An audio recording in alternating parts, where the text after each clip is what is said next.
After this, he conversed upon various subjects. He made some observations about the marriage of the Princess Charlotte with Prince Leopold, and spoke in terms of praise of the latter, whom he had seen at Paris during his reign. According to his desire, I wrote an account of what he had said to Sir Hudson Lowe, avoiding, however, to repeat the strongest of his expressions. The fourth, Sir Thomas Reed came up to my room at Longwood with a written paper from the governor, containing the new instructions which the latter had received from England. I went to Napoleon and announced him. He asked me if he was in full possession of everything. I replied that he had told me so. He desired me to introduce him. When I went back, Sir Thomas Reed told me that his mission was not a very pleasant one, and that he hoped Bonaparte would not be offended with him, and asked me how he should explain it to him. I told him how to express himself to this effect in Italian. We then went into the garden where Napoleon was. I introduced him and left them together. In a few minutes, Napoleon called countless causes and told him to translate aloud in French the contents of the paper, according as Reed repeated it. When Reed came to my room on his return, he said that Napoleon had been very civil to him, and that so far from being offended, he had asked him the news and laughed, and only observed, as the knight repeated in his Italian, if he should persecute longer, I shall do better, and I shall show to the world that I am enraged by persecutions. In short time, all the others will rise up, and some morning they will kill me.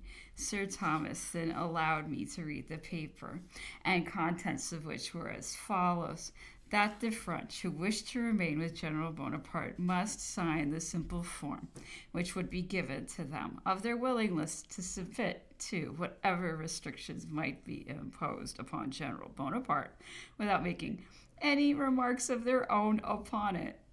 Those who refused would be sent off directly to the Cape of Good Hope, the establishment to be reduced in number 4 persons. Those who remained were to consider themselves to be amenable to the laws in the same manner as if they were British subjects, especially to those which had been framed for the safe custody of General Bonaparte, and declaring the aiding and assisting of him to escape a felony. Any of them abusing, reflecting upon, or behaving ill to the governor or the government they were under would be forthwith sent to the Cape, where no facilities would be afforded for their conveyance to Europe. It explained also that it was not to be understood that the obligation was to be eternal to those who signed. There was also a demand for £1,400 paid for books which had been sent out. The whole was couched in language of highly peremptory nature. Sir Thomas then told me that Count Bertrand was to go the following day to Plantation House, and that I might hint to him that if he behaved himself well, perhaps none but domestics would be sent away, but that all depended upon his good behavior. The fifth, while walking down the park in the morning, thinking of the occurrences of yesterday, I heard a voice calling me. Turning about, I was surprised to see the emperor beckoning to and calling me. After he asked how I was, he said, "Well, does this governor continue to lie?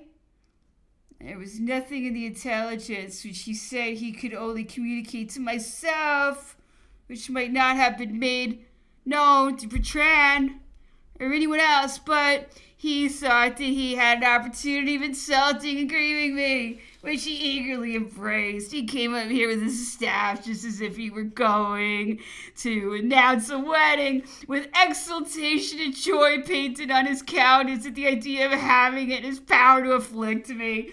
He thought to plant a stilo in my heart, and could not deny himself the pleasure of witnessing and enjoying it personally. Never has he given a greater proof of a bad mind than his wishing to stab to the heart one whom misfortune had placed in his power. He then repeated some parts of the communication of yesterday and observed that it ought to be sent to them in writing, as it was impossible for a Frenchman to understand a communication in English by having heard it read only a few minutes. I took the liberty of strongly recommending that matters should be accommodated as much as possible. As I said, I had reason to believe that the governor was inclined to grant that domestics should be sent away instead of any of the generals, but that if irritated, he might act otherwise. He replied, "You speak like a free man, but we are not free. We are in the power of the hangman. There is no remedy. They will send away the rest by degrees, and it is as well for them to go now as in a little time. What advantage shall I gain by having them here until the arrival of the next ship from England, or until that animal finds out some pretext to send them away? I would rather they were all gone than to have 4 or 5 persons trembling about me, having the dread of being forced on board ship, constantly hanging over their heads. For by that communication of yesterday, they are placed entirely at his discretion. Let him send everybody away, plant sentinels at the doors and windows, and send them nothing but bread and water. I regard it not.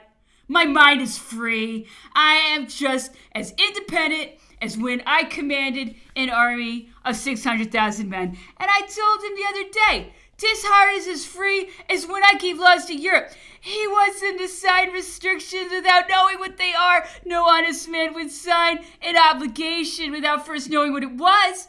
But he wants them to sign whatever he likes to impose hereafter. And then, with lies, always a command, he will assert that he has changed nothing. He's angry with Las because he wrote to his friends that he was badly lodged and badly treated. Was there ever heard of such tyranny?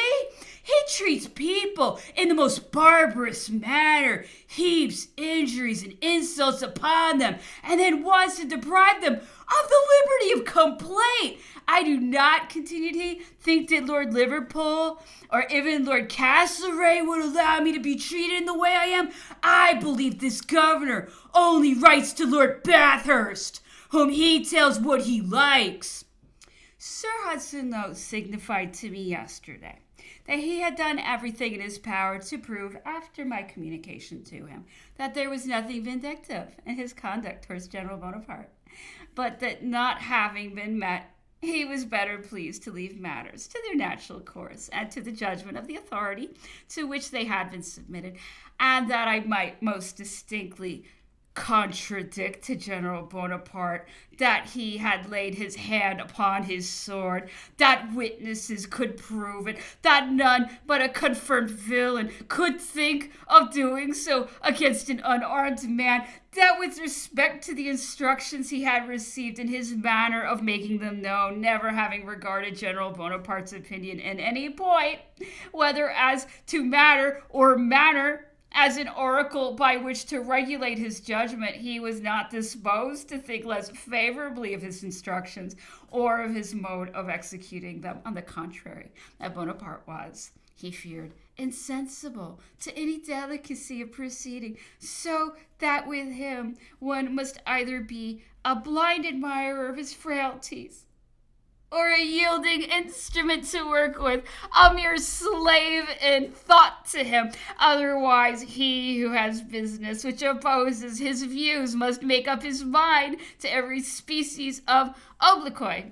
He added that he had sent Sir Thomas Reed with his communication, and concluded by intimating that before General Bonaparte proposed any other style of appellation, he should himself drop the title of emperor. If he wished to assume a feigned name, why did he not propose one? Count Bertrand went to Plantation House, where he learned that Piankowski and 3 of the domestics were sent away. The 9th, Sir Hudson Lowe came up to Longwood, accompanied by Colonel Winward.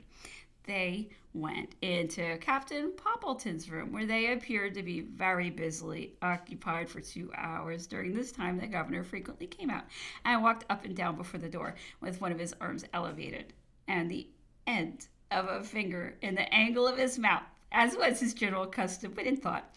When he had finished, a sealed packet was given to Captain Poppleton to be delivered to Count Bertrand, after which his Excellency came to me, and after some conversation asked if I thought that any copies had been distributed of Montholon's letter to him. I replied that it was very probable, as there was no secret made of its contents, and that the French, as he well knew, publicly avowed their intention and desire to circulate copies of it. He asked me if I thought that the commissioners had got a copy. I replied very likely. He appeared very uneasy at this at first, but afterwards said that he had shown the letter to them himself. He then asked me if I had got a copy. I replied I had. This alarmed His Excellency much, who demanded to see it and said that it would be a felony to send it to England. After some discussion upon this subject, during which I observed that, considering my situation and my being employed as I was between Longwood and Plantation House, I should not be ignorant of the principal part of what was passing. His Excellency said, true, and that it was my duty to tell him everything that occurred between General Bonaparte and myself. I replied that if there was any plot for his escape or correspondence sending to it or anything suspicious, I should conceive it my duty to give him notice of it. Also, if anything of political importance was uttered by Napoleon or anecdote clearing up any part of his history or which might prove serviceable to him, I would make him acquainted with it. But that I could not think of telling him everything, especially anything abusive or injurious that passed between us, or whatever might tend to generate bad blood or increase the difference already unhappily existing between them, unless ordered to do so.